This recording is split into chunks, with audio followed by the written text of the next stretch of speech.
जो फटाफट हम RE2 रिवाइज़ करेंगे। ठीक है, तो जितना भी सिलेबस है टॉपिक वाइज चलते जाएंगे और ख़त्म करेंगे। ठीक है, गुड्स एंड सर्विसेज टैक्स। पहले हम क्या देखने वाले हैं, कॉन्स्टिट्यूशनल एस्पेक्ट क्या है जीएसटी का। जीएसटी का बेसिकली क्या कॉन्स्टिट्यूशनल एस्पेक्ट में क्या आ सकता है यार। 366(12)A के बारे में आ सकता है definition. Supply of goods and services not include alcoholic liquor for human consumption.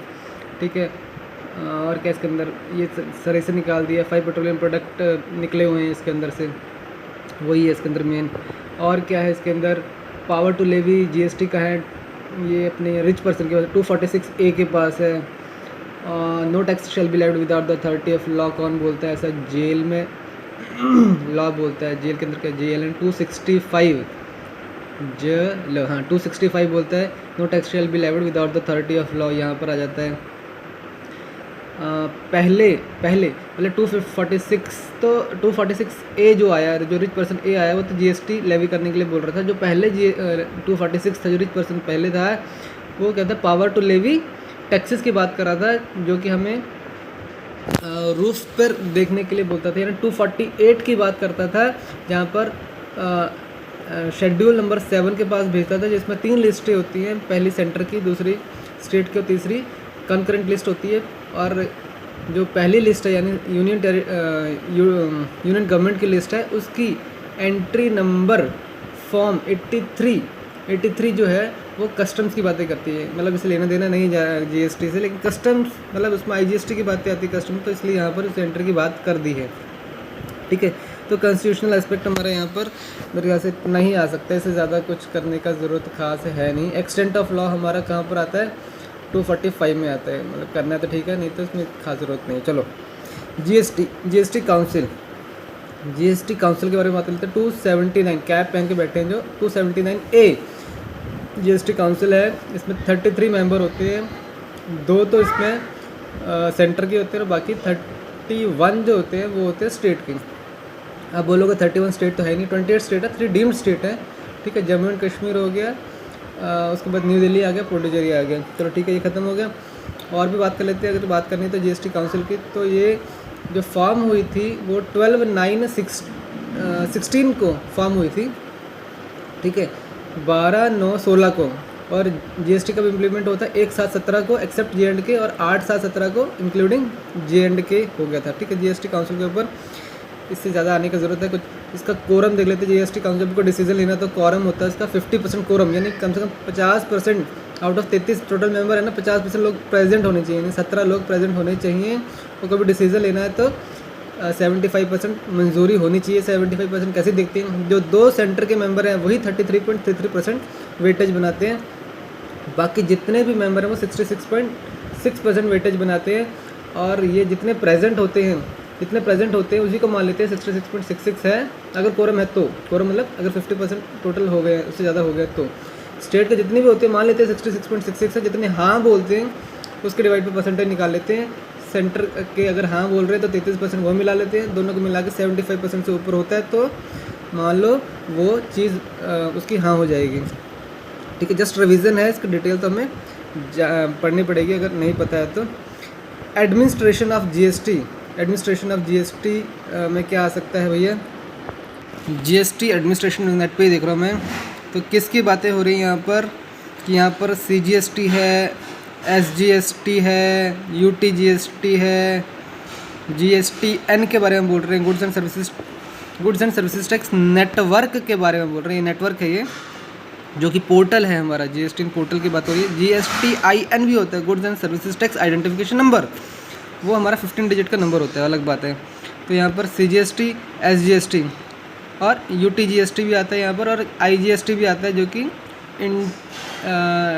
Inter state के लिए काम आता है। उसको नाम क्या है, IGST की फुल फॉर्म क्या है, integrated goods and services tax कहते हैं उसको। ठीक है, IGST। इंटर स्टेट जब कोई गुड्स की सप्लाई होती है, गुड्स एंड सर्विसेज सप्लाई होती है, तो वहाँ पर IGST लगता है, which is nothing but sum of CGST और IGST टोटल। दोनों जनरली जब हाफ होते हैं, 50-50% की रेशो में होती है। और मैक्सिमम जो टैक्स होता है आज के डेट में जो है वो है 40% IGST के हिसाब से समझ लो, यानी 20% CGST और 20% SGST मैक्सिमम लगाया जा सकता है, ठीक है। लेकिन अभी मैक्सिमम कितना चल रहा है, वो चल रहा है हमारा 28%। 5, 12, 18, 28 इतना याद रख लेंगे। ये 4 तरह के टैक्स चलते हैं, 0% भी होता है उसमें से, लेकिन उसको मानता नहीं है। 5, 12, 18, 28 4 तरह के ही मानते हैं। ये क्वेश्चन आ जाता है और बहुत कंफ्यूजिंग क्वेश्चन होता है ये, 5 लिखना है कि 4 लिखना है, क्योंकि 0% भी है नहीं है पता नहीं। 5, 12, 18, 28 0 भी होता है कई जगह पर। और इसके अलावा भी 2 टैक्स होते हैं वैसे तो, ठीक है। जो गोल्ड के आइटम्स होते हैं उसके ऊपर रहता है वो, गोल्ड वगैरह के आइटम्स के ऊपर, लेकिन बेसिक ये चलते हैं 5, 12, 18, 28, ठीक है। ये मैं बात कर रहा हूँ IGST, समझ लो इसको, समझ लो।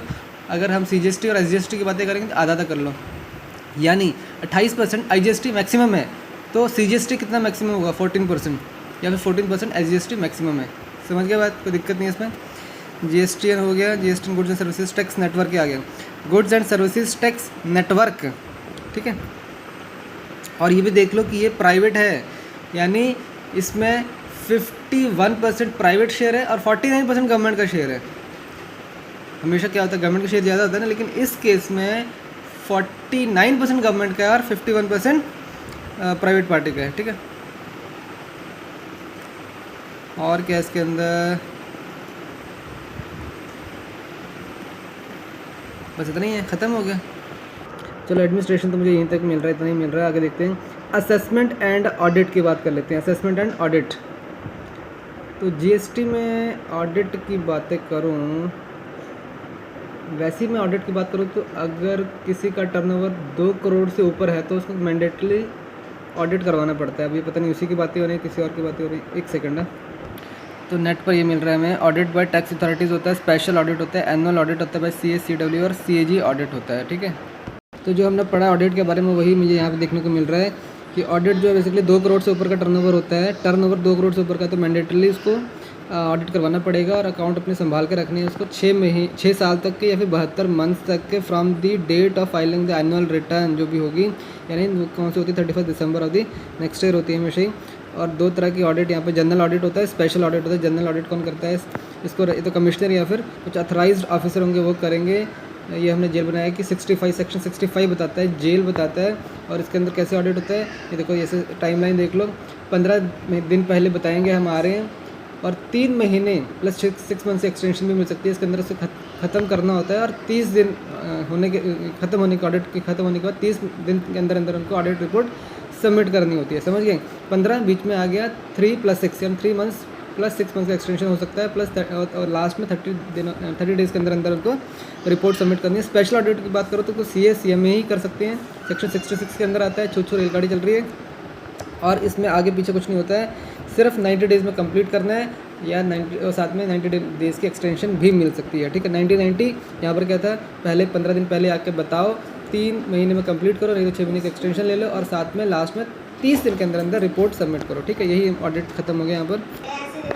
डुअल GST मॉडल की बात कर ले तो डुअल GST मतलब वही है, SGST और CGST लगता है, या फिर CGST और UT GST लगेगा, ठीक है, ठीक। और साथ में IGST भी कलेक्ट होता है, तो बाद में IGST को डिस्ट्रीब्यूट कर लिया जाता है सेंट्रल स्टेट के बीच में। IGST को कैसे डिस्ट्रीब्यूट करते हैं उसका भी एक आर्टिकल है जो हमने छोड़ दिया, वो आर्टिकल है आर्टिकल 269A, ठीक है। जेब में A रखा हुआ है, वो 269A है, जो कि distribution of IGST between central and state की बात करते हैं, ठीक है।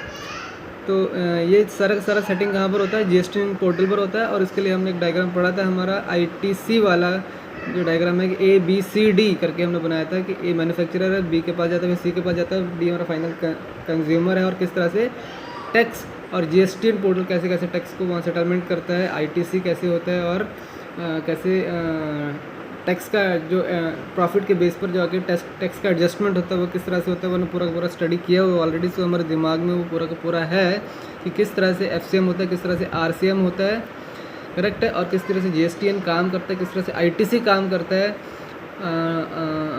और क्या इसके अंदर कौन कौन से रिटर्न्स होते हैं, कौन कौन से रिटर्न किसको सबमिट करनी है, A को क्या करना है, B को क्या करना है, और क्या क्या इसमें और क्या है, चलो बाकी देखेंगे अभी। तो डुअल GST मॉडल हमने देख लिया। GST compensation to states. अच्छा, जीएसटी कंपेंसेशन एक्ट 2017 की हमने बात कर ली है ऑलरेडी, हमें पता है सेक्शन 8 जो है जीएसटी कंपेंसेशन सेस का डील करता है। इसमें 14% ग्रोथ रेट लेते हैं और क्या था इसके अंदर 2015-16 बेस ईयर लेते हैं। सीएजी का ऑडिट होने के बाद चलता है, बीच बीच में इंटरम भी हम क्या कंपेंसेशन दे सकते हैं स्टेट को। और क्या था इसमें फार्मूला क्या था, जो फाइनल निकालना होता है वो निकालना होता है। अभी प्रेजेंट में कितना अमाउंट है, इंटू 1 + 14/100 रेज़ टू पर n नंबर ऑफ ईयर्स आ जाएगा यहाँ पर।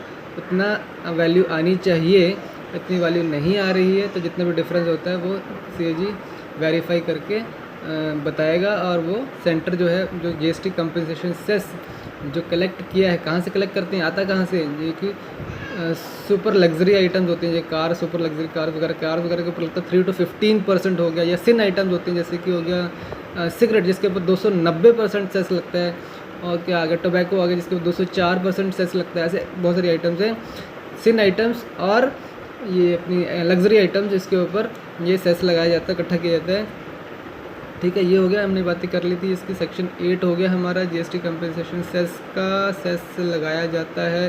अच्छा, सेस के लिए कहाँ से पावर मिलती है, सेस लगाने के लिए हमने ये भी बात की थी। सेस लगाने के लिए पावर होती है, सेस और सरचार्ज लगाने की दोनों की पावर एक ही आर्टिकल से आती है, वो आती है आर्टिकल बिल्ली के आर्टिकल से, कैट से। कैट यानी 271 आर्टिकल है जहाँ से पावर आती है हमारे पास सेस और सरचार्ज लगाने की। ठीक है, तो ये बातें हमने कर ली थी। कंपेंसेशन सेस आई थिंक ये क्लियर है, इसमें कोई दिक्कत की बात नहीं होनी चाहिए। 14% ग्रोथ रेट, इसके ऊपर एमसीक्यू आ सकते हैं, बस इतना ही है। जीएसटी नेटवर्क में पता ही, जीएसटीएन की बात हो रही है। एक नेटवर्क मतलब एक वेबसाइट है जो कि मैनेज कर रहा है और प्राइवेट है। 51% शेयर है इसके पास, गवर्नमेंट के पास 49। चलो आगे चलते हैं। Levy and collection of CGST and IGST की बातें करते हैं। Levy and collection of CGST and IGST. अच्छा, कैसे लेवी करना है, कैसे कलेक्ट करना है। ओके, एप्लीकेशन आगे क्या लिखा है, application of CGST IGST law, कहाँ कहाँ इसकी एप्लीकेशन है। ओके, तो नेट पे देख रहे हो तो application of CGST and IGST की बातें तो कर रही है। तो यहाँ पर इंट्रा स्टेट सीजीएसटी एसजीएसटी की बातें हो रही हैं, जो कि हम भली भांति से मालूम है। ओके, तो नोट्स में से फटाफट एक बार देख ही लेते हैं। 245 एक्सटेंट ऑफ लॉ की बातें कर रही है। Power to levy taxes 246A जब आ जाता है तो पावर टू लेवी जीएसटी हो जाता है। 254 मतलब दोनों में लड़ाई होगी, सेंट्रल गवर्नमेंट और स्टेट गवर्नमेंट में, तो स्टेट प्रिवेल करेगा, ऐसा लॉरी के ऊपर ही फाइट कर रहे होते हैं। जेल में जाके टैक्स की डिस्ट्रीब्यूशन करने की बातें होती है, तो 270 में। और यहाँ पर आईजीएसटी के लिए 269A, मैंने कहा था ना पॉकेट में ए, जेब में ए। ये जीएसटी काउंसिल की बातें हो गई थी, यहाँ पर 33 मेंबर थे। 36 12A में बातें हमने कर ली थी। अच्छा, ये आ गया CAA। अगर CAA आ गया तो देखो A से 1 है ना, 100 फर्स्ट लेटर आएगा कॉन्स्टिट्यूशनल अमेंडमेंट एक्ट। और कॉन्स्टिट्यूशनल अमेंडमेंट बिल की बात करेंगे, B 2 नंबर होता है, तो 122 से याद कर लेंगे, रट्टा मार लो उसको। ये जीएसटी बिल हमने कहा था 12/9/16 को आया था। जीएसटी काउंसिल बनी थी ये 8/7/17 को पूरे इंडिया में आ गई थी, इंक्लूडिंग JNK। 1/17 को एक्सक्लूडिंग JNK थी। ये हमारा डायग्राम है, स्टैंडर्ड डायग्राम। गुड्स की डेफिनेशन 252 में हमने पढ़ ली थी। इमूवेबल प्रॉपर्टी एज सच जो होती है मूवेबल प्रॉपर्टी, लेकिन ये इंक्लूड करती है इसके साथ ग्रोइंग क्रॉप और ग्रास। मनी एंड सिक्योरिटी नहीं आता, लेकिन आता है एक्शनेबल क्लेम, जिसमें हमने कहा था कि लॉटरी बेटिंग गैम्बलिंग इसमें से इंक्लूड है एक्शनेबल क्लेम, जो बाद में शेड्यूल 3 में जाके निकाल दिया जाता है। लेकिन इसमें सिर्फ रखा जाता है, एक्शनेबल निकल जाता है कहाँ पर, शेड्यूल 3 में नेगेटिव लिस्ट में, लेकिन इसमें रह जाता है लॉटरी बेटिंग गैम्बलिंग। ठीक है, तो पता होना चाहिए, याद होना चाहिए। 252 एग्जॉस्टिव है। और ये था 2102 सर्विस की डेफिनेशन, ये भी एग्जॉस्टिव है। It include everything but not includes good, not include money and security. But जो मनी एंड सिक्योरिटी को फैसिलिटेट कर रहे ट्रांजेक्शंस, दलाली करते हैं ना मनी सिक्योरिटी के, उसके पैसे कमाते हैं, तो उसके ऊपर वो जो सर्विस देते हैं, वो जो पैसा कमा रहे हैं उसके ऊपर वो भी सर्विस मानी जाती है। मनी की बात की थी 275 में, जिसमें हमने कहा था Indian legal tender foreign currency cheque BOE और promissory note bill of exchange की बातें की थी। But not includes currency which is held for numismatic value. Tax की लायबिलिटी जो होती है 42 की बात की थी, रेन हो रही है। TX2 - TX1B की लायबिलिटी हमने की थी। यहाँ पर किस B की लायबिलिटी है कि ये जो इतने दिन प्रॉफिट के साथ TX2 - TX1 इसकी लायबिलिटी, तो रेन 42 सेक्शन में इसकी बातें रूल नंबर 42 में इसकी बातें होंगी, ठीक है। तो लेवी एंड कलेक्शन में हम ये भी देख लेते हैं, एक बार ज़रा चार्जिंग सेक्शन भी देख लेते हैं। चार्जिंग सेक्शन 9 ऑफ CGST है। देखो हर एक में होगा, CGST में SGST तो हर एक स्टेट का अलग अलग होगा, तो इसलिए CGST पढ़ना ही बेटर है। तो CGST का क्या सेक्शन 9 है वैसे देखा जाए तो। IGST का सेक्शन 5 चार्जिंग सेक्शन में रहता है। UTGST का सेक्शन 9 चार्जिंग सेक्शन रहता है, ठीक है। तो हम पढ़ रहे हैं CGST, सब में एक जैसे लिखा हुआ है। सेक्शन 9 ऑफ CGST हम पढ़ लेते हैं एक बार। ये डेस्टिनेशन बेस्ड है, ये भी क्वेश्चन हमसे कर सकते हैं। डेस्टिनेशन बेस्ड टैक्सेस, जहाँ पर डेस्टिनेशन होती है वहाँ से टैक्स वसूला जाता है, उस स्टेट को फ़ायदा होता है साथ में। तो चार्जिंग सेक्शन 9 है, जिसके अंदर 9 1 2 3 4 5 है। 5 इको के रिलेटेड है, यानी इकोनॉमिक कमर्स ऑपरेटर से, इकोनॉमिक होता है क्या होता है, ई कमर्स ऑपरेटर से रिलेटेड है। 9 1 जो है बेसिक बता रहा है कि it is supply of goods and services to a taxable person. तो सप्लाई होती है, और इसके अंदर हमने पढ़ा था कि ग्रोइंग क्रॉप और ग्रास भी इंक्लूडेड होता है। गुड्स की डेफिनेशन पढ़ ली हमने, सर्विसेज की डेफिनेशन पढ़ चुके हैं हम।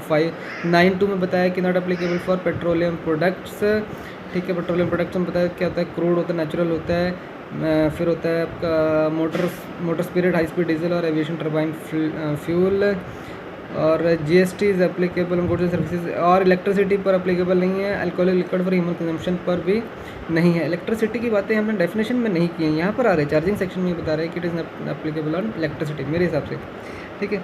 तो यहाँ पर आगे 9 2 9 3 में RCM की बातें करें कि RCM कहाँ लगेगा, जिसमें कि 2 पार्ट हैं। 8 गुड्स हैं और 22 सर्विसेज हैं, जिसके बारे में ऑलरेडी पढ़ चुके हैं। 8 गुड्स और 22 सर्विसेज कौन कौन से, जिस पर RCM बेसिस पर टैक्स लगता है। 8 गुड्स बेसिकली ज़्यादातर एग्रीकल्चरल प्रोडक्ट्स ही हैं, मैक्सिमम एग्रीकल्चर प्रोडक्ट्स हैं। कुछ गवर्नमेंट के ट्रांसपोर्ट व्हीकल जो कि सीज की होती हैं, ठीक है, वो बातें की थी हमने इसके ऊपर। और सर्विसेज बेसिकली एजेंट के सर्विसेज थी, कुछ दूसरी सर्विसेज थी, गुड्स ट्रांसपोर्ट सर्विसेज थी, राइट की सर्विसेज थी, साथ में देखा था डायरेक्टर की सर्विसेज देखा था, और साथ में देखा था कुछ फ्लोर स्पेसिंग इंडेक्स, मतलब बिल्डिंग के रिलेटेड सर्विसेज थी कुछ।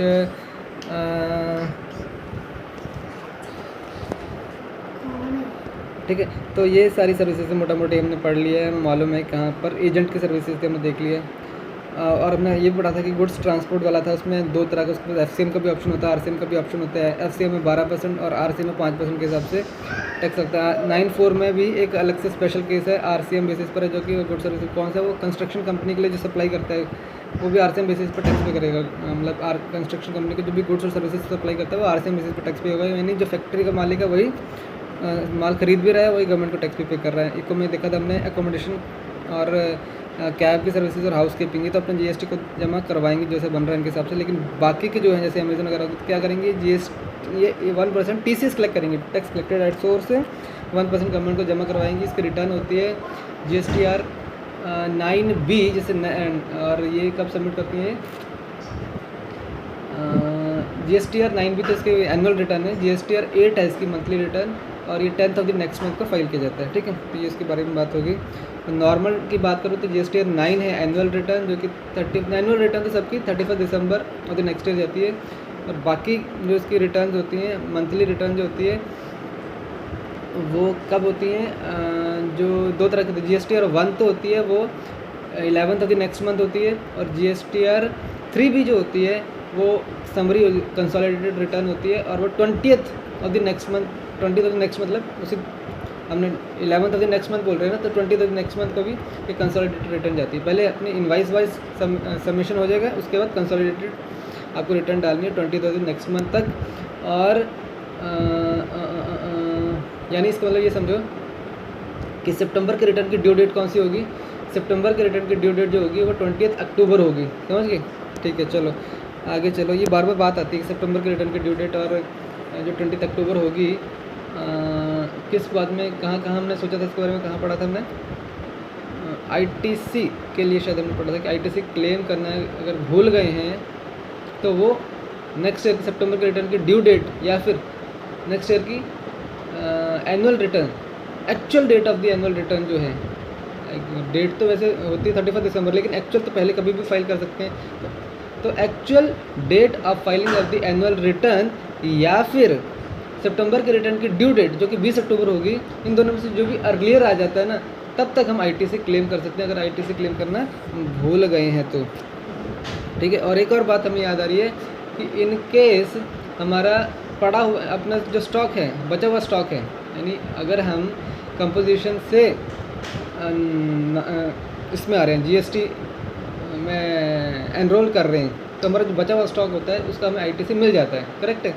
तो वो जो बचा हुआ स्टॉक है वो भी हम क्लेम करते हैं जीएसटी आईटीसी 01 फॉर्म यूज़ करते हैं, और उसका जो डेट होती है, अगर मान लो उस टाइम में भूल जाते हैं तो उसको क्लेम करने की जो डेट होती है वो इनवॉइस की डेट से 1 साल तक हम क्लेम कर सकते हैं। ये भी बातें एक बार समझ लेनी चाहिए, क्योंकि हम कर रहे हैं तो। ठीक है, ये हो गया हमारा 9(1), ये 9(1), 9(2), 9(3) में ये चाहिए सारी सर्विसेज यहाँ पर बता दी। 22 सर्विसेज कौन सी होगी,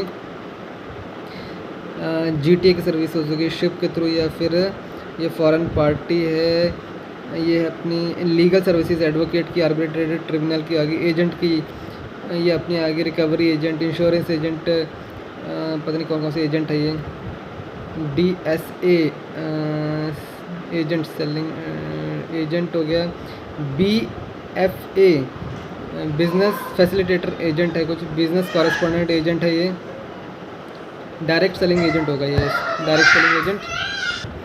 और ये राइट ट्रांसफ़र करने की बात हो रही है, जैसे कि ऑथर हो गया, ऑथर के बाद दोनों तरह के ऑप्शन होते हैं, आरसीएम एफसीएम भी, अगर रजिस्टर्ड है तो एफसीएम भी ले सकते हैं। उसके बाद ये आ गया आपका म्यूज़िक कंपनी आ गई, या फिर आर्टिस्ट आ गया, या फिर ये कुछ और भी था कुछ, वो भी आरसीएम के थ्रू चलते हैं। ये रेंट वाली रेंट यहाँ पर 2 रेंट की बात भी हो गई, मूवेबल प्रॉपर्टी नहीं याद आ रहा है। आगे सर्विसेज की बात हो रही है, तो इसमें एक इम्पॉर्टेंट थी स्पॉन्सरशिप सर्विस आ गई, ये तो आगे सिक्योरिटी सर्विसेज, डायरेक्टर की सर्विसेज, और यहाँ पर ये गवर्नमेंट सर्विसेज जो भी हैं वो भी आरसीएम बेसिस पर ही रहती है, मतलब जो बंदा होता है ना, रजिस्टर्ड बंदा, खुद ही सर्विस टैक्स पे करता है। लेकिन इसके अंदर ये इंपॉर्टेंट है, इसके ऊपर एमसीक्यू आ जाते हैं, तो उसके अंदर यही इंपॉर्टेंट है बेसिकली कि जो गवर्नमेंट की सर्विसेज है जो कि आरसीएम में नहीं आती हैं, वो कौन सी पोस्टल सर्विसेज जो हैं बेसिकली, और वेसल एयरक्राफ्ट की सर्विसेज, गुड्स ट्रांसपोर्टेशन की सर्विसेज, ये तीनों के तीनों जो है एफसीएम में ही चलती हैं। ठीक है, मतलब आरसीएम नहीं आता है इसमें, खुद ही गवर्नमेंट ही अपना टैक्स कस्टमर से लेकर गवर्नमेंट को, मतलब गवर्नमेंट कौन है किसको जमा करा रही है, CBIC, central board of indirect tax and customs. और ये कौन सी है, लैंड एंड सिक्योरिटी की सर्विसेज जो हैं यहाँ पर आगे हमारी सेल कर रहे हैं, या फिर लीज, सेल और लीज़ की, लीज़ मतलब 30 साल से ऊपर की लीज़ होनी चाहिए, greater than equal to 30 years की लीज़, अगर लॉन्ग टर्म लीज़ होती है तब भी ये आरसीएम पर लेनी होती है। टीडीआर यानी डेवलपमेंट पता क्या है, और एफसीआई फ्लोर स्पेसिंग इंडेक्स है, और एल सिक्योरिटी, लीगल सिक्योरिटी क्या है ये, लैंड एंड सिक्योरिटी, अच्छा लेंडिंग ऑफ सिक्योरिटी, मतलब जो बोरोर होता है, जो हमारी सिक्योरिटी को खरीद रहा होता है, रजिस्टर्ड है, तो बेसिकली वही क्या करेगा, वही जमा करवाएगा टैक्स, अपना हमसे लिया भी है उसने, हमें भी पैसे देगा और सरकार को भी पैसे जमा करवाएगा। तो यहाँ पर ये होता है हमारा। और क्या इसके अंदर हमारा 9(4) में हमने कहा था ये कंस्ट्रक्शन प्रोजेक्ट वगैरह के लिए। ठीक है, तो ये हमारे यहाँ पर खत्म होता है। ठीक है, तो लेवी एंड कलेक्शन हमने देख लिया, application of CGST IGST law, concept IGST law की एप्लीकेशन। आईजीएसटी में कहा कि इंटरस्टेट जब होता है तो आईजीएसटी लगेगा, इंटरस्टेट जब सप्लाई का एक्सपोर्ट होगा आउट ऑफ तब भी आईजीएसटी लगेगा, इंपोर्ट या एक्सपोर्ट के केस में भी आईजीएसटी लगेगा। एक्सपोर्ट के केस में मोस्टली क्या होता है कि टैक्स नहीं लगते हैं, लेकिन इंपोर्ट में तो हमेशा ही लगते हैं। ठीक है, इसलिए शेड्यूल 2 में कस्टम की बातें होंगी, इसके शेड्यूल 2 में एक्सपोर्ट की बातें, मतलब schedule 2 of custom tariff act 1975, उसमें एक्सपोर्ट की बातें जो कि बहुत छोटा सा है, और इंपोर्ट वाला शेड्यूल 1 है, मोटा सा है। Concept of supply including composite and mix supplies. अच्छा, इसकी बात करते हैं फटाफट, अगर हमारी गए तो ये है हमारा सप्लाई में सेक्शन 7 सेक्शन 8 में पूरी सप्लाई कवर हो जाती है। सेक्शन 8 में कंपोजिट और मिक्स सप्लाई आती है। कंपोजिट सप्लाई में हमारी बातें करते हैं प्रिंसिपल सप्लाई की। ठीक है, नेचुरल बंडल होता है, और ये मिक्स बंडल होता है, हाईएस्ट रेट लगता है इसके अंदर, जिस भी आर्टिकल का हाईएस्ट रेट होगा वो टैक्स लगेगा। और सेक्शन 7 की बात करें, जो नॉर्मल सप्लाई की बात करते हैं, तो इसके अंदर 3 पार्ट में डिवाइड कर सकते हैं इसको। Section 7(1) capital A, 7(2). 7(1) के भी 3 पार्ट हैं, ए बी सी स्मॉल, और सेक्शन 7(1) का जो स्मॉल सी पार्ट है, स्मॉल सी, वो हमारा शेड्यूल 1 कहलाता है। 7(1) कैपिटल ए शेड्यूल 2 कहलाता है, और 7(2) जो है हमारा शेड्यूल 3 कहलाता है। शेड्यूल 3 को नेगेटिव लिस्ट भी कहते हैं। ए में कहता है क्या है सप्लाई, डेफिनेशन में सप्लाई आता है। 7(1)(a) कहता है कि शेड्यूल 2 में बताता है कि सप्लाई किस चीज़ की है, यानी supply of goods, supply of services की बात होती है। 7(2) जो है शेड्यूल 3 है वो कहते हैं नेगेटिव लिस्ट, ये सप्लाई मानी ही नहीं जाएंगे। इसके अंदर 8 पैरा है, शेड्यूल 2 के अंदर 7 पैरा है और 18 एंट्रीज हैं। जैसे ऐसे याद कर सकते हैं, याद करना है तो ये 7 पैराज हैं, 3 2 1 3 2 1, तो यहाँ पर है 6 7 में 2 और 1 बन जाता है, यहाँ पर 6 एंट्रीज आ जाती हैं। 3 2 1 यानी 3 4 5 6, 6 वहाँ पर 12 होगी और यहाँ पर 6 एंट्रीज होती हैं, 18 एंट्रीज हो जाती हैं। और फर्स्ट की पहली और थर्ड एंट्री जो गुड्स की है, फोर्थ की पहली और लास्ट एंट्री गुड्स की है और इसकी लास्ट एंट्री गुड्स की थी। टोटल 2 4 5 एंट्रीज गुड्स की यहाँ पर है। अनइनकॉर्पोरेटेड एओपी और बीआई हमेशा गुड्स की एंट्री होती है। बिजनेस के आर्टिकल जो है वो गुड्स, बिजनेस के आर्टिकल चाहे विद कंसिडरेशन विदाउट कंसिडरेशन आप सप्लाई कर रहे हैं उनको, तो वो भी गुड्स की सप्लाई मानी जाती है। अगर बंद हो गया बिजनेस तो बचे हुए आर्टिकल सप्लाई ऑफ गुड्स माना जाएगा। टाइटल ट्रांसफ़र कर रहे हो, पहले पैसा दे रहे हो, बाद में टाइटल ट्रांसफ़र हो रहा है, ठीक है। सामान लेते हो, कैसे लेते हो, पहले पैसा देते हो, पैसा दे उसको सामान दे, तो वो टाइटल ट्रांसफ़र बाद में हो रहा है तब भी वो सप्लाई ऑफ गुड्स है। या फिर पहले ही टाइटल ट्रांसफ़र पैसे बाद में मिल रहे हैं तब भी वो title transfer supply of goods माना जाएगा। राइट ट्रांसफ़र जहाँ भी आ गया वो सप्लाई ऑफ सर्विसेज माना जाएगा। जहाँ पर भी राइट्स की बात आई, जॉब वर्कर भी सप्लाई ऑफ सर्विसेज है। उसके अलावा हमारे क्या क्या जो भी रेंट पे देना है कुछ भी चीज़, चाहे लैंड देना, चाहे बिल्डिंग देना है, चाहे इसके अलावा कुछ भी देना है, इसके लैंड बिल्डिंग के अलावा प्लांट्स मशीनरी भी दे सकते हैं रेंट पर, तो वो भी हमारी सर्विसेज में आ जाता है। बिजनेस को अपने घर के यूज़ के लिए यूज़ कर रहे हैं तो वो भी हमारा सर्विसेज में आता है। सप्लाई ऑफ सर्विसेज माना बिजनेस का एसेट घर में यूज़ करने के लिए लिए तो सप्लाई सर्विस बन जाएगा। उसके अलावा ये हो गया हमारा इमूवेबल प्रॉपर्टी को हम रेंट पे दे रहे हैं तो other than land and building, तो वो हमारा सप्लाई सर्विस बनेगा। इंटेलेक्चुअल प्रॉपर्टी राइट की बातें हो रही थी, एक घर बना रहे हैं हम, पहले ही पैसे दे चुके हैं या पूरे या फिर थोड़े, लेकिन बाद में नहीं, पहले ही दे चुके, तो सप्लाई ऑफ सर्विस उसको कॉन्ट्रैक्ट के लिए बोल रखा है। कंप्यूटर के रिलेटेड मतलब IT रिलेटेड सर्विसेज हो गया। नेगेटिव एक्ट हो गया या फिर राइट ट्रांसफ़र हो गया। राइट मैंने कहा था जहाँ भी आएगा, ये लिखने का राइट है, ये विदाउट लिखने का राइट है। और यहाँ पर आ गया 6 में हमारे आ गया रेस्टोरेंट की सर्विसेज हो गया या फिर कंस्ट्रक्शन किसकी कंपोजिट वर्क सप्लाई हो गया, वर्क के वर्क यहाँ पर रेस्टोरेंट, ठीक है। यहाँ पर कंस्ट्रक्शन वर्क है क्या, कंस्ट्रक्शन वर्क, एक सेकंड, ठीक है। यहाँ पर मुझे उतना ही याद आ रहा है, कंस्ट्रक्शन वर्क्स जो भी वर्क से रिलेटेड है, बेसिकली वहाँ पर गुड्स और सर्विसेज दोनों ही होती है, लेकिन सर्विसेज यहाँ पर मानी जाएगी, कंपोजिट है। तो रेस्टोरेंट में भी दोनों रहते हैं, लेकिन यहाँ पर सर्विसेज माने जाते हैं। सप्लाई और सर्विसेज माना जाएगा रेस्टोरेंट को भी और वर्क्स को भी, ठीक है, रेस्टोरेंट और भी वर्क्स को भी। लेकिन अनइनकॉर्पोरेटेड AOP और BOE अपने मेंबर्स को कुछ भी सप्लाई करते हैं, चाहे गुड्स कर दें चाहे सर्विसेज दे रहे हैं, लेकिन वो सप्लाई ऑफ गुड्स ही माना जाएगा, ठीक है। ये हो गया हमारा। और सप्लाई ऑफ, ये डेफिनेशन देख लीजिए, supply of goods and services. अब यहाँ पर ये बात है, डेफिनेशन इंपॉर्टेंट है। सप्लाई ऑफ गुड्स एंड, ये हमारी इंक्लूसिव डेफिनेशन है। हमने कहा था गुड्स की एग्जॉस्टिव है, लेकिन सप्लाई की इंक्लूसिव डेफिनेशन है, क्योंकि बताता है STD बेल से आ रही है। जैसे कि सेल हो गया, ट्रांसफ़र हो गया, disposal, barter, exchange, lease, licence, rental, ये सारी की सारी क्या है, सप्लाई में आ जाती है, ठीक है। तो गुड्स एंड सर्विसेज फॉर ये है for the furtherance of business for consideration की हमने बात की थी, ठीक है। तो इसमें हमने कहा था कंसिडरेशन का मतलब हमने पढ़ा था, कंसिडरेशन मतलब पैसा, मनी भी हो सकता है लेकिन नॉन मनी भी हो सकता है, एक्ट भी हो सकता है, नेगेटिव एक्ट भी हो सकता है। और इसमें लेकिन नहीं आता है, हमने कहा था सब्सिडी बाय द गवर्नमेंट जो देती है वो नहीं आता है, ठीक है। और कहते हैं हमने इसमें कहा था कि इसमें वो चीज़ भी नहीं आती है कि हमने कुछ जमा करवाया होता है। क्या जमा करवाया होता है, security deposit which is non adjustable, वो इसमें इंक्लूड नहीं होता है, ठीक है। नॉन एडजस्टेबल मतलब आप रेंट पे लेते हो, आपने सिक्योरिटी डिपॉजिट दिया है जो कि एडजस्टेबल नहीं है। एडजस्टेबल मतलब बाद में वो यूज़ कर लेंगे लास्ट के 2 महीने में यूज़, इसका मतलब आपने पेमेंट कर दी है, लेकिन नॉन एडजस्टेबल आपको रिटर्न हो जाएगा, तो इसका मतलब पेमेंट ही नहीं हुई है, तो इसको इसलिए नॉन एडजस्टेबल जो होता है वो इंक्लूड नहीं होता है इसके अंदर, ठीक है। समझ के बाद non adjustable is not included. और साथ में सब्सिडी जो गवर्नमेंट देती है, सेंट्रल गवर्नमेंट या स्टेट गवर्नमेंट, वो भी इंक्लूडेड नहीं होता है, जो कंसिडरेशन ये बन जाती है हमारी। तो 6 पार्ट हमने देख ली, 4 इंक्लूडेड, 2 नहीं है, मनी, नॉन मनी वाली, एक्ट, नॉन एक्ट, और साथ में क्या नहीं इंक्लूडेड है, subsidy by central government, state government होनी चाहिए, यानी कोई प्राइवेट दे रहा है, ठीक है, अगर दे रहा है तो उसको ऐड कर देना है।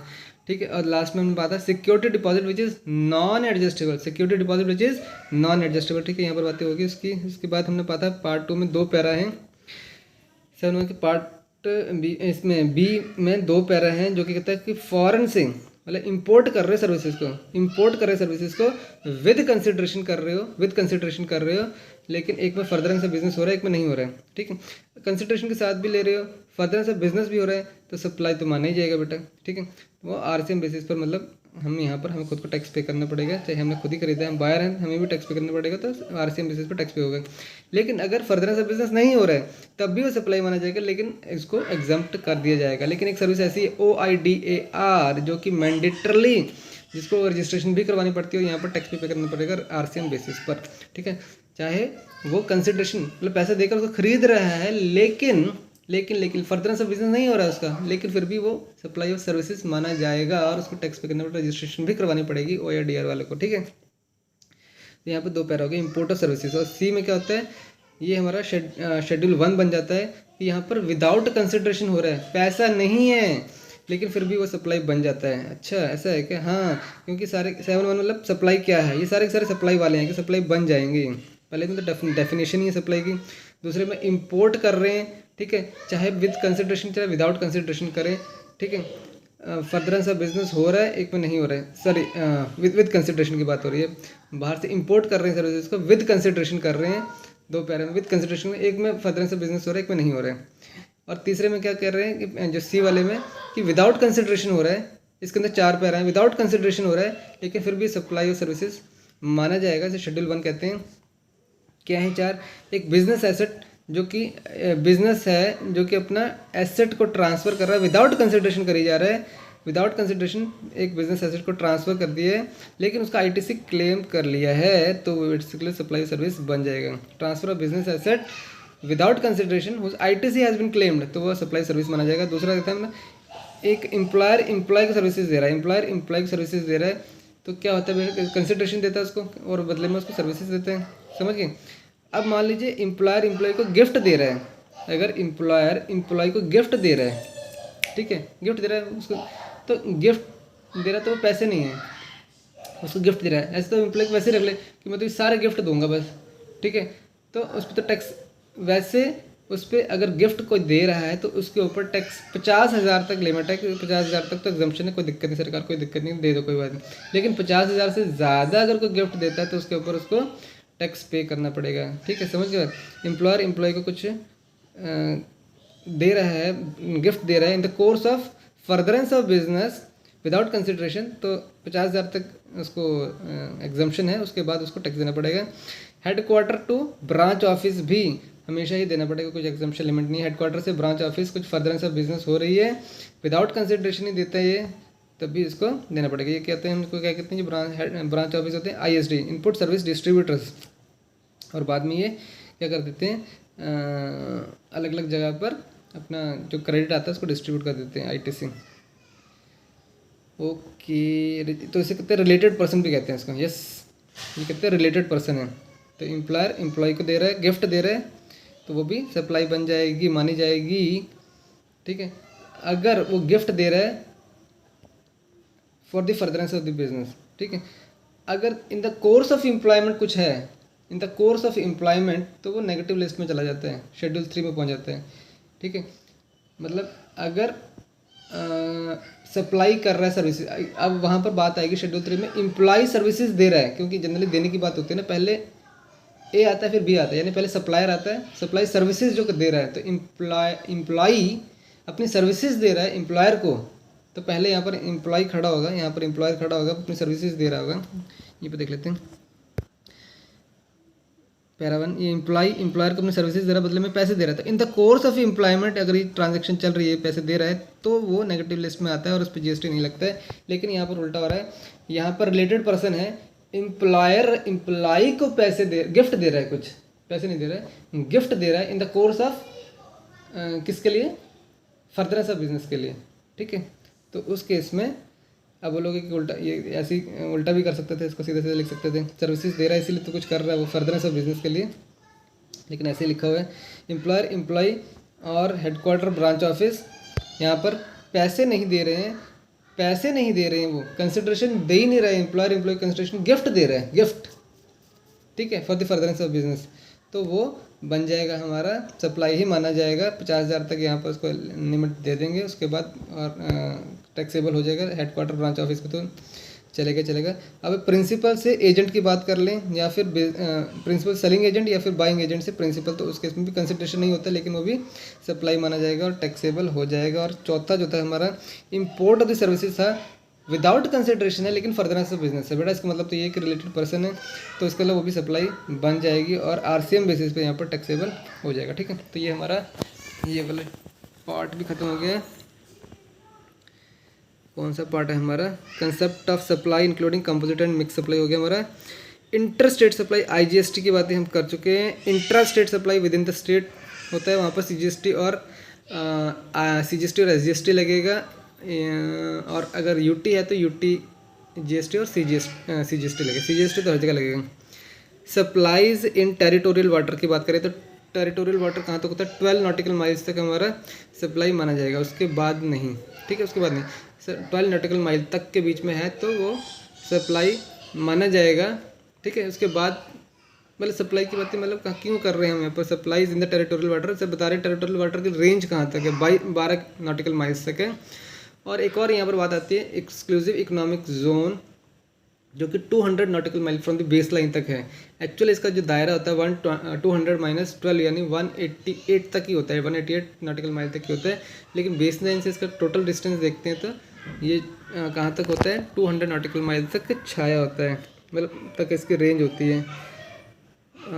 और इसको क्रॉस कर जाता है, टेरिटोरियल वाटर को कोई क्रॉस कर जाता है तो क्या होता है हमारा टेरिटोरियल वाटर तक तो वो इंडिया का ही रीजन माना जाता है, उसके बाहर वो निकलना जब शुरू हो चला जाता है तो क्या हो जाता है, वो एक्सपोर्ट शुरू हो जाता है, एक्सपोर्ट स्टार्ट होना शुरू हो जाता है, मतलब बाहर की तरफ निकल रहा है तो, और 12 नॉटिकल माइल के अंदर आ जाए तो इम्पोर्ट शुरू हो जाता है, ठीक है। आगे आ जाओ जरा, इसमें और तो मुझे लगता नहीं कुछ होगा। Charge of tax 5, 12, 18, 28 I think यही है। Exemption from the tax, tax exemption की बात कर लेते हैं।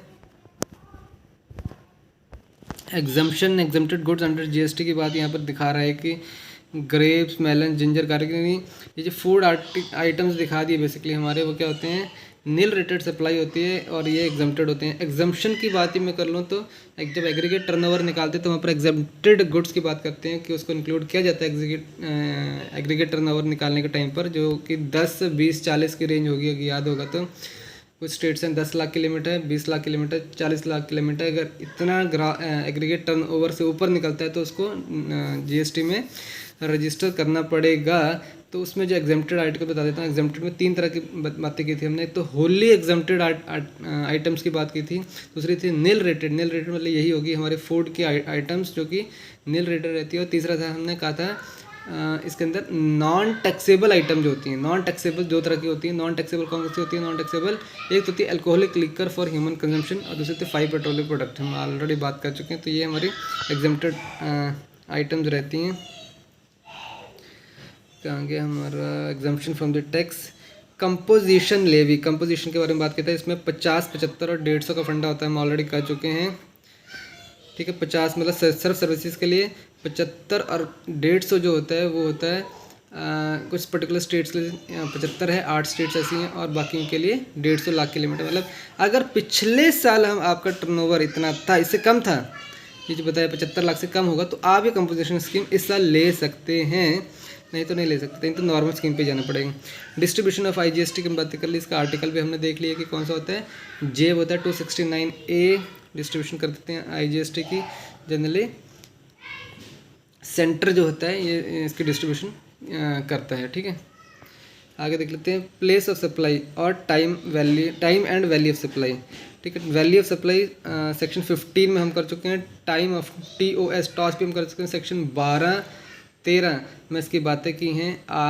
12 में गुड्स के टॉस की बातें की हैं और 13 में सर्विसेज के टॉस की बातें की हैं और सेक्शन 14 भी हमने किया है, रेट चेंज कैसे होता है। प्लेस ऑफ सप्लाई की बात करें, प्लेस ऑफ सप्लाई हम कर चुके हैं। इसमें हम आईजीएसटी पड़ा था सेक्शन 10, 11, 12, 13, 10, 11 अपना गुड्स के रिलेटेड था और 12-13 सर्विसेज के रिलेटेड था। हमने मोस्टली बात करते हैं जहाँ पर जनरली इन जनरल जहाँ पर सप्लायर नहीं, जहाँ पर सॉरी रिसीवर होता है मोस्टली केसेस में, वहाँ पर हमारा प्लेस ऑफ सप्लाई बनता है। लेकिन कुछ केसेस ऐसे हैं जहाँ पर अलग अलग बातें होती हैं। वो हमने पढ़ा था कि किसी के डायरेक्शन पर होता है, जहाँ पर वो बंदा खड़ा है डायरेक्शन वाला, वो प्लेस ऑफ सप्लाई बन जाता है। अगर मैन्युफैक्चर कर रहा है कुछ चीज़, कहीं पर असेंबल हो रही है, तो जहाँ पर वो असेंबली हो रही थी वो उसका प्लेस ऑफ सप्लाई बन जाता है। और हमने भी बात की थी, अगर कोई चीज़ गुड्स की बात कर रहे थे, तो अगर चीज़ में मूवमेंट है, अगर वो मूवेबल है, तो जो डेस्टिनेशन होता है वो उसका प्लेस ऑफ सप्लाई बन जाता है। अगर किसमें डेस्टिनेशन नहीं, तो मूवमेंट नहीं है, तो बेसिकली जहाँ पर मूवमेंट नहीं होता है, तो जहाँ पर जो सप्लायर होता है, जहाँ पर वो चीज़ डिलीवर की जाती है, मतलब सप्लायर की लोकेशन बेसिकली, वही आपका प्लेस ऑफ सप्लाई बन जाता है। और भी बातें की थी हमने कि कहीं भी ट्रेनिंग करवा रहा है, तो जहाँ पर ट्रेनिंग करवा रहा है तो वही होता है। जब भी B2B का केस होता है तो रिसीवर की लोकेशन ही बनी जाती है। अगर बैंक की बात करें, जहाँ पर एड्रेस बंदे का पता है, तो जहाँ बंदा होता है वही, मतलब जो रिसीवर होता है वही, एड्रेस नहीं पता है तो जो सप्लायर होता है वही प्लेस ऑफ सप्लाई बन जाता है। और हमने बहुत सारी बातें की थी इसके अंदर, आई सब लंबी चौड़ी लिस्ट है इसके अंदर, ठीक है। ऑनलाइन सर्विसेज ले रखी है, इंटरनेट की सर्विसेज ले रखी है, तो जहाँ पर ब्रॉडबैंड का डब्बा रखा होगा वही आपका प्लेस ऑफ सप्लाई। मोबाइल की चार्जिंग की सर्विसेज है, तो जहाँ पर आप अगर किसी एजेंट के थ्रू करवा रहे हैं तो जहाँ एजेंट की लोकेशन है वही है। ऑनलाइन ले रहे हैं तो अगर आपको एड्रेस पता है तो एड्रेस वाला, नहीं पता है तो जो सेलर का लोकेशन होगा वो, ठीक है।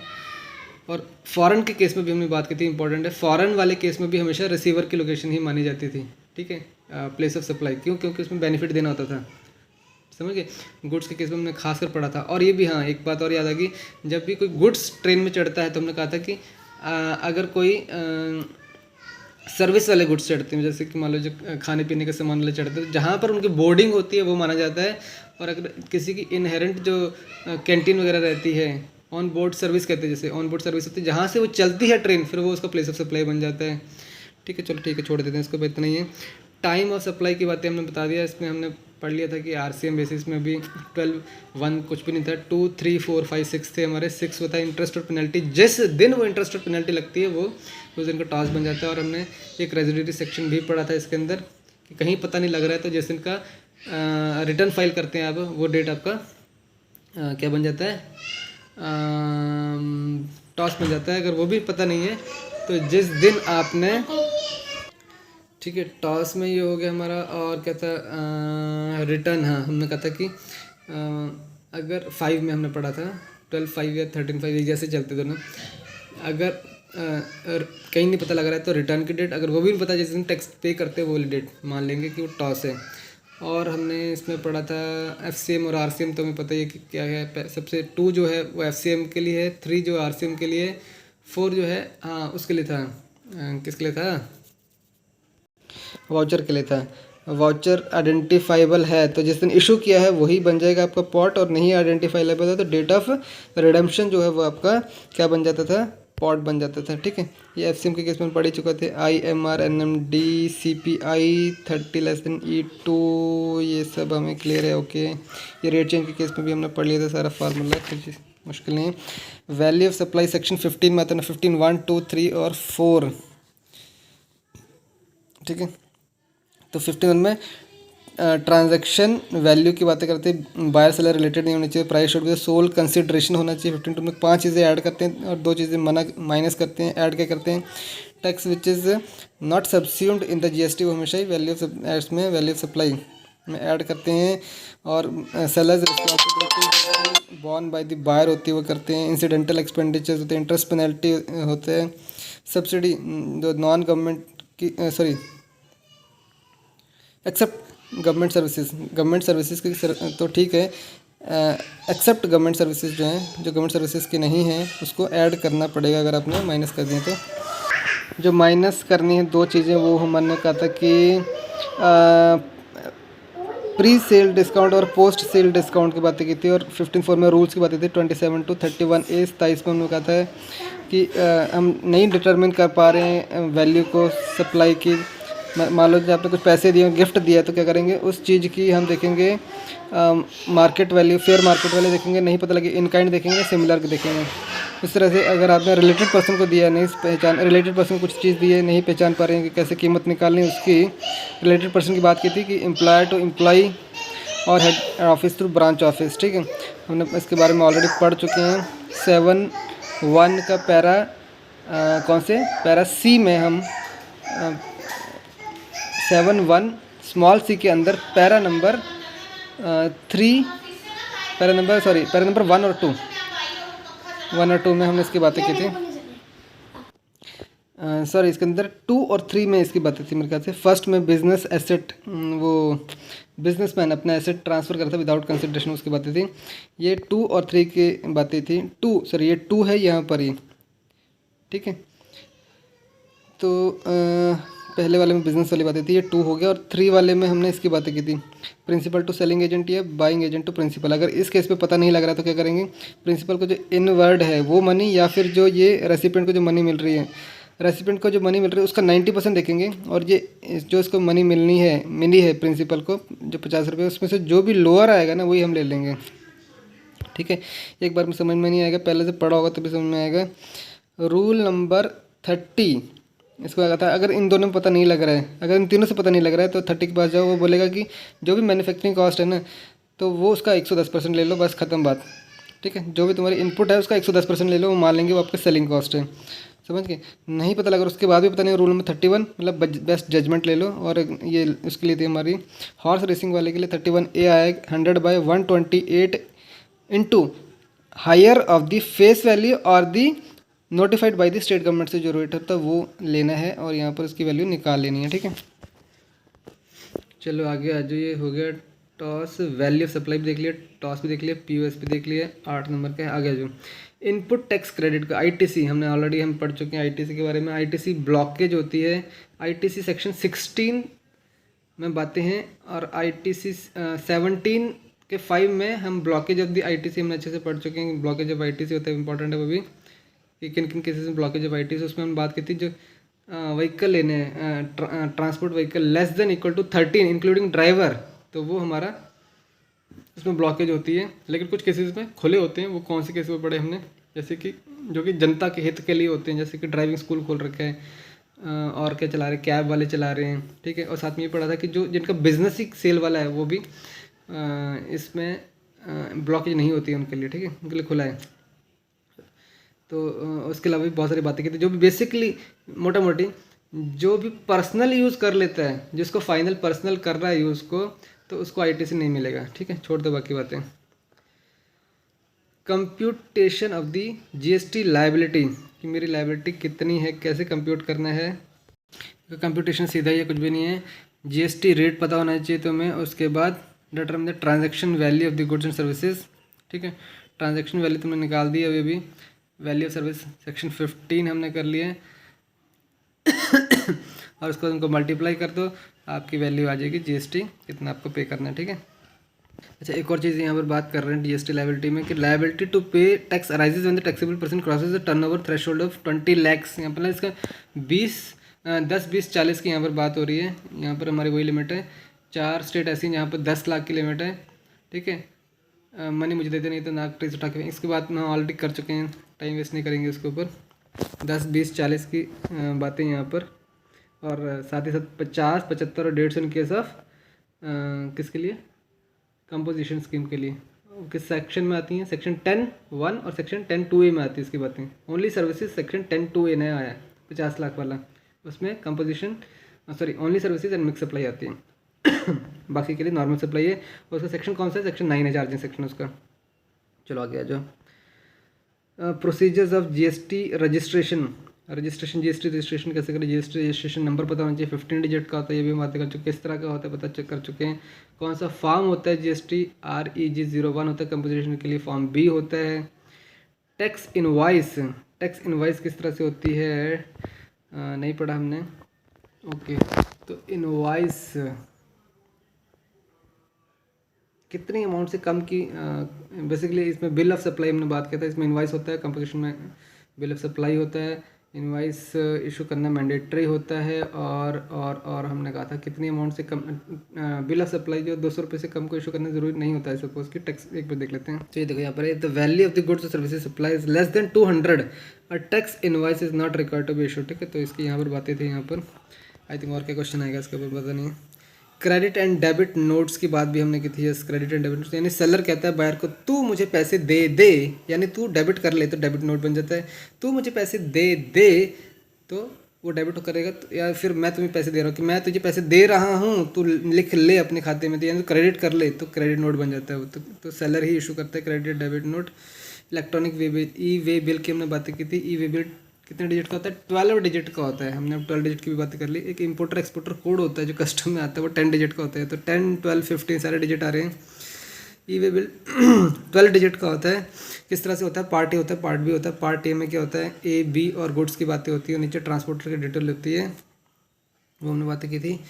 और हमने क्या पढ़ा था इसके अंदर? जो हमने 50,000 से ऊपर एक्चुअली ई वे बिल ज़रूरी होता है। लेकिन एक और बातें की थी कि हैंडीक्राफ्ट गुड्स की सप्लाई कर रहे हैं, या फिर एक और था जॉब वर्कर, उसको मैंडेटरली इलेक्ट्रॉनिक वे बिल तो बनाना ही पड़ेगा जब वो ट्रांसफ़र कर रहे हैं आर्ट सामान को यहाँ से वहाँ पर। ई वे बिल मतलब आप यहाँ से वहाँ सामान लेके जा रहे हो तो ट्रक वाले को यानी ट्रांसपोर्टर को ई वे बिल लेके जाना साथ में ज़रूरी होता है। पार्ट ए में लिखा होता है कि ये ए कौन है, बी कौन है, मतलब सप्लाई कौन है और रिसीवर कौन है और क्या क्या गुड्स लेके जा रहे हैं। बी में लिखा होता है ट्रांसपोर्टर की डिटेल होती है। ठीक है, और उसको ओन मास्टर भी कहते हैं। जो पार्ट ए होता है उसको ओन मास्टर भी कहा जाता है। एक ही आदमी के एक ही तरह के आर्टिकल भी हो सकते हैं, एक आदमी के मल्टीपल तरह के आर्टिकल होते हैं, उसको बल्क फिर ई वे बिल बनता है। और अगर कई लोगों के कई तरह के आर्टिकल एक ट्रक में जा रहे हैं तो उसको कहते हैं कंसोलिडेटेड ई वे बिल बनता है, और उसको सिर्फ ट्रांसपोर्टर इशू करता है और वो बनता है EWB 02। अगर बल्क होता है तो EWB 01। हमने बातें की थी इस चीज़ की। और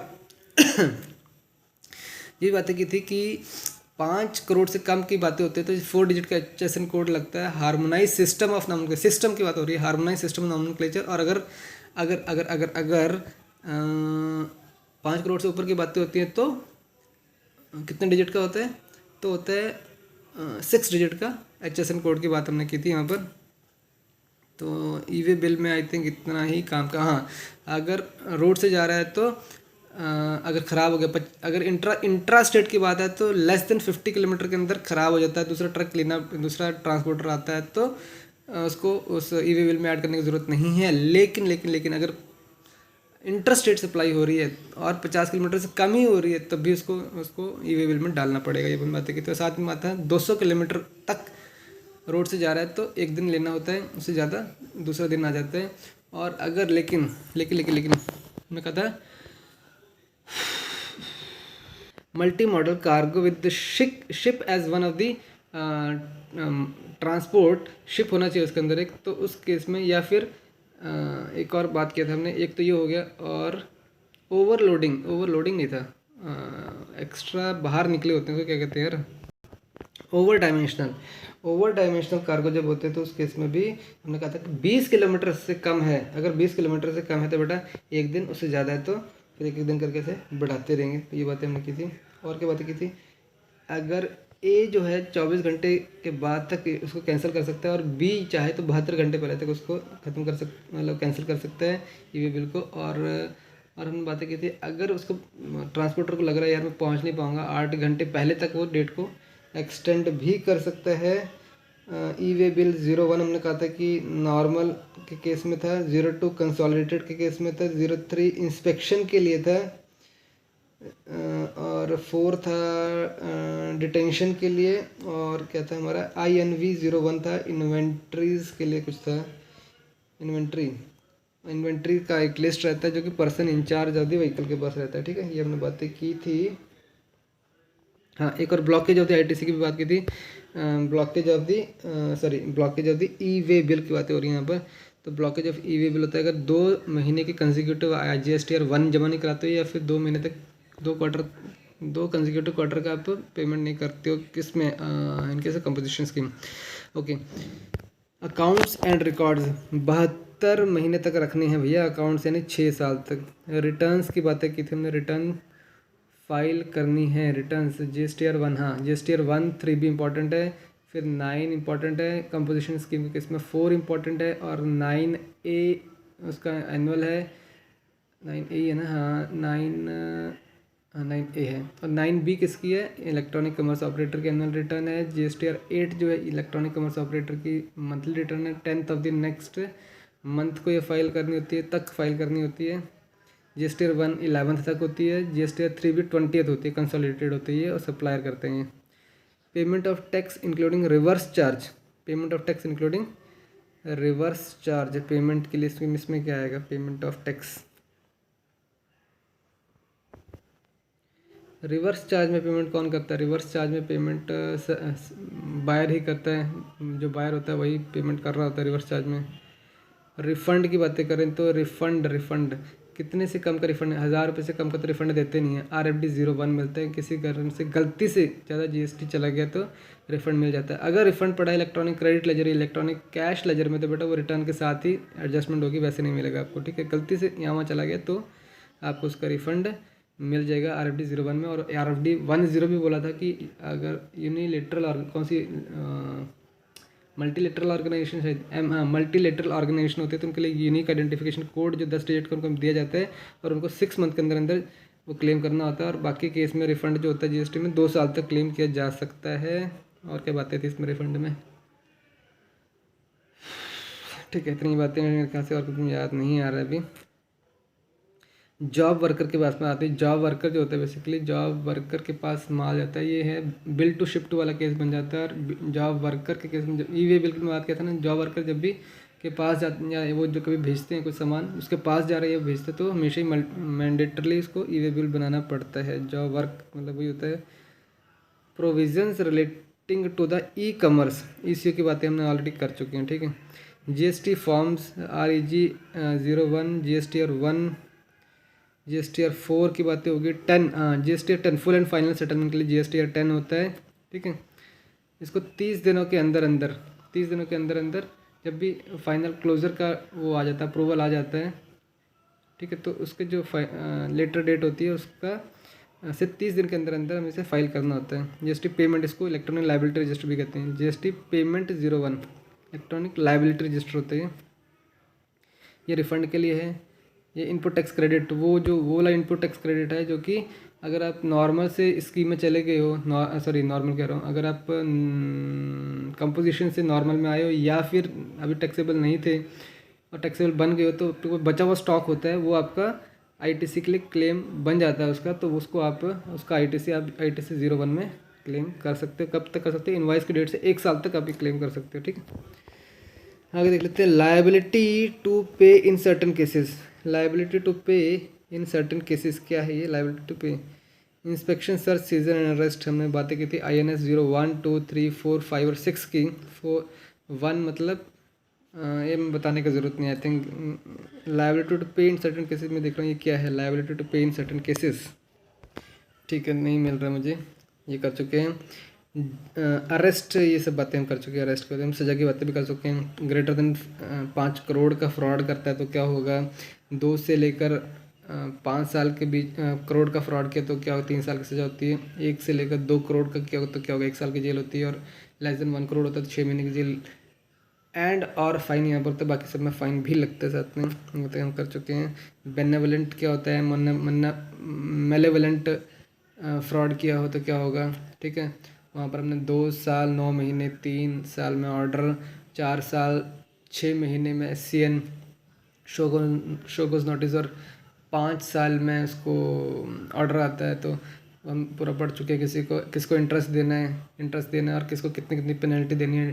penalty after order first case में बेनेवलेंट में 10% ऑफ द GST या फिर 10,000 जो भी हायर होता है वो देना होता है। और सेकंड वाले केस में 15, 25, 50 और 100% इंटरेस्ट, पेनल्टी की बातें हमने की थी, इंटरेस्ट तो देना ही देना है।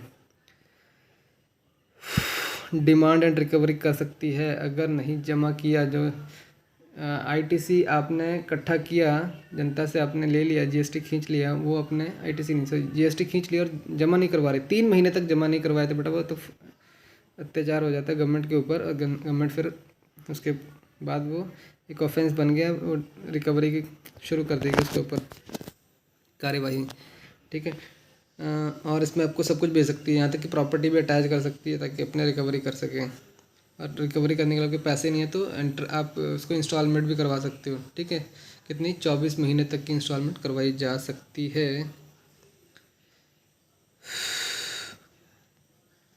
ऑफेंसेस एंड पेनल्टीज़ की बात हो गई हमारी। एंटी प्रॉफिटेयरिंग क्या होता है? अभी एंटी प्रॉफिटेयरिंग, एडवांस रूलिंग के पास जा सकते हैं हम। अपील के केस में हमने कहा था अपील, ये तो अपील तो हमने कस्टम में किया था, इसमें कहाँ किया हमने अपील। एडवांस रूलिंग देख लेते हैं एक बार, एंटी प्रॉफिटेयरिंग भी देख लेते हैं। एंटी प्रॉफिटेयरिंग बता रहे हैं कि बेटा सरकार बोल रही है कि जितने भी हम तुम्हें प्रॉफिट दे रहे हैं ना, हम तुम्हें बेनिफिट दे रहे हैं, अगर तुम्हें आईटीसी का, तो तुम्हें ये सारे बेनिफिट आगे जनता तक पहुंचाने हैं। एंटी प्रॉफिटेयरिंग यानी कि तुम अपना प्रॉफिट बनाना शुरू कर दो, ठीक है। एंटी प्रॉफिटेयरिंग, हम तुम्हें बेनिफिट दे रहे हैं, ये सारे के सारे बेनिफिट कहाँ तक पहुंचने चाहिए? जनता तक पहुंच जाने चाहिए, ठीक है। वो कहलाता है anti प्रॉफिटेयरिंग। For example, if your tax rate was 18% before GST, but after GST it was 5%. If you kept your prices the same, your profit margin will rise. Therefore, the purpose of GST is to create lower prices for the consumer. The government consider this as profiteering. समझ गए? तो प्रॉफिटेयरिंग नहीं करनी, anti प्रॉफिटेयरिंग तरफ जाना है। मतलब यानी कि जीएसटी आने के बाद रेट कम हुए तो तुम अपना प्राइस को कम नहीं करना, प्राइस कम करो जनता के लिए, जनता के भले के लिए प्राइस कम करना, उसे कहते हैं एंटी प्रॉफिटेयरिंग, ठीक है। खत्म बात, कुछ ज़्यादा है नहीं इसके अंदर। कहाँ गए हम? एंटी एडवांस रूलिंग, ये भी देख लेते हैं। अगर आपको टैक्स का पता नहीं लग रहा कि कैसे कैसे जमा करवाना है, तो आप एडवांस रूलिंग के पास जा सकते हो, ठीक है। तो वो आपको बताएगी। इसके लिए आई थिंक क्वाड्रिप्लिकेट में आपको एप्लीकेशन फाइल करनी पड़ती है, पढ़ा है इसके बारे में। क्वाड्रिप्लिकेट में आपको एप्लीकेशन फाइल करनी पड़ती है और 90 दिन का टाइम, 90 दिन के अंदर अंदर आपको वो रिप्लाई करना होता है उसको। और अगर आप चाहो तो 30 दिन के बाद एप्लीकेशन अपनी वापस भी ले सकते हो। आपको लगता है नहीं यार मुझे नहीं जाना है, तो अपनी एप्लीकेशन वापस भी ले सकते हो, ठीक है। तो ये एडवांस रूलिंग रहती है कि आपको कुछ पता नहीं लग रहा है जीएसटी कैसे फाइल वगैरह करना है, तो एडवांस रूलिंग के पास जा सकते हो।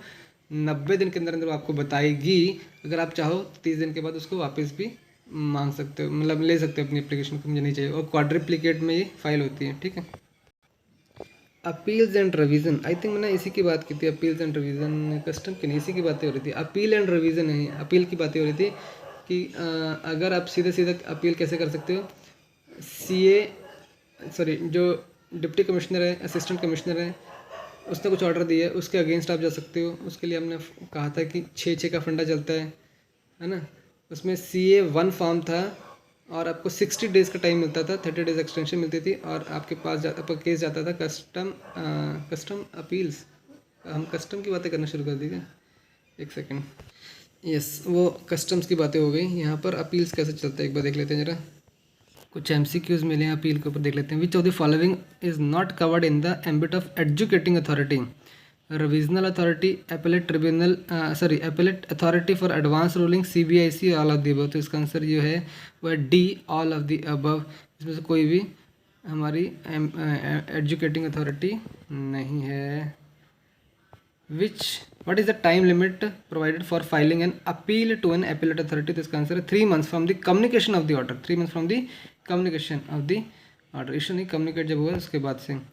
What is the further extension term provided for an appellant for filing an appeal to the appellate authority? 1 month है इसका आंसर, 1 है।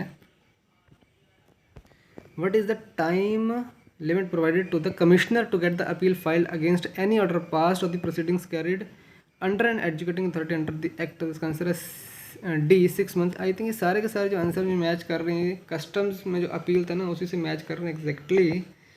आई थिंक हमें सेम ही होगा ये भी। तो इसका जो कस्टमर पढ़ लिया हमने, समझ लो कि GST के लिए पढ़ लिया, ठीक है।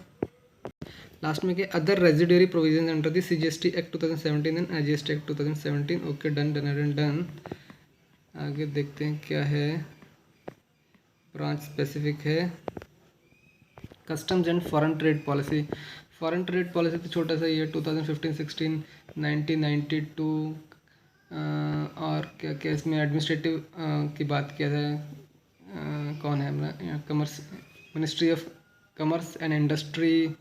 उसके नीचे DGFT नहीं, उसके नीचे क्या आता है, अब सॉरी एक्ट आते हैं पहले, और उसके नीचे एक्ट के बाद आता है हमारा ministry of commerce and industry, उसके नीचे आता है हमारा DGFT, ठीक है। और ये गुड्स और सर्विसेज दोनों के लिए एप्लीकेबल है, क्योंकि कस्टम सिर्फ गुड्स के लिए एप्लीकेबल होता है, लेकिन foreign trade policy goods services दोनों के लिए एप्लीकेबल है, क्योंकि इसकी प्रमोशन के लिए होती है। और क्या था इसमें, फॉरेन ट्रेड पॉलिसी हमारी, इसके अंदर बहुत सारी स्कीम की बात की थी हमने, DFIA और एक AAS एडवांस ऑथराइजेशन स्कीम, जिसमें कि हम क्या कर रहे थे, 15% हमारा एडवांस में हमें ऑथराइजेशन मिल जाती है, और DFI मतलब इसमें बाद में मिलती है। और इसमें ये भी बातें की थी 15% क्या होना चाहिए इसको, 15% प्रोडक्ट इम्प्रूवमेंट होने चाहिए, ठीक है, मतलब याद नहीं आ रहा एग्जैक्ट टर्म।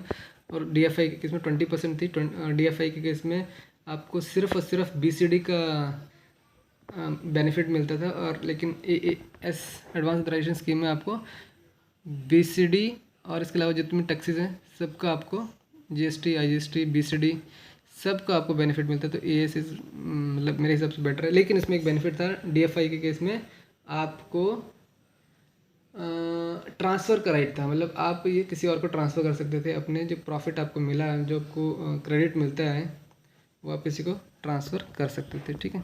और हमने क्या कहते हैं MEIS SEIS की बातें की थी, 2 से 3% मिलता है, लेकिन अगर अगर अगर अगर अगर बिजनेसमैन है तो $15,000 से ऊपर का फॉरेक्स होना चाहिए, इंडिविजुअल है तो 10,000 से ऊपर, $10,000 से ऊपर का फॉरेक्स होना चाहिए। फिर स्टार की बात की थी, कितने कितने स्टार रेटिंग्स मिलती हैं, $3 मिलियन, फिर $25 मिलियन 2 स्टार हो जाता है, $100 मिलियन 3 हो जाता है, $500 मिलियन 4 हो जाता है, और $2,000 मिलियन 5 स्टार कैटेगरी में आते हैं, ये पढ़े थे। और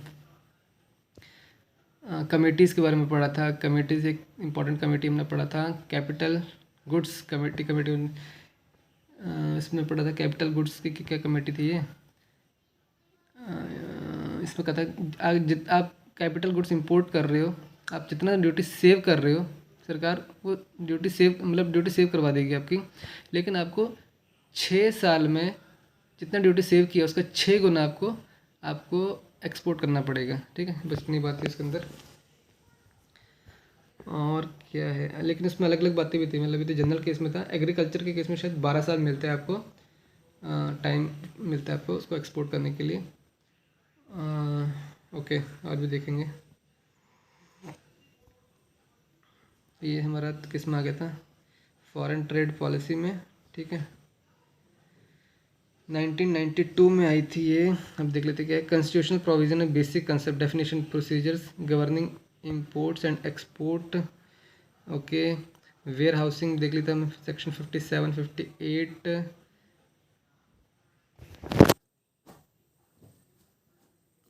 ठीक है।